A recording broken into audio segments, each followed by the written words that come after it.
అమ్మవారి చూపులు ఎంత దిశల వరకు పడ్డాయో అంతవరకు దరిద్రములన్నీ తొలగిపోయి అందరూ ఆనందమును పొందారు.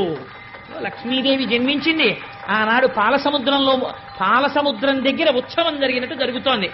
నేను ఇక్కడ నమ్మి ఒక మాట చెప్తున్నాను. ఇవాళ ఈ ఘట్టాన్ని ఎవరు విన్నారో వాళ్ళకి కొన్ని కోట్ల జన్మలు తరమవలసిన దరిద్రం నశించిపోయింది.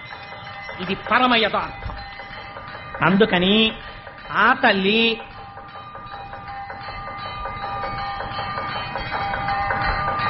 ఒక్కసారి మీ అందరూ కూడా మానసికంగా అదిగో అక్కడ నీరాజనాన్ని తీసుకోండి, ఒక్కసారి అది కళ్ళకద్దుకుని నమస్కారం చేసుకోండి.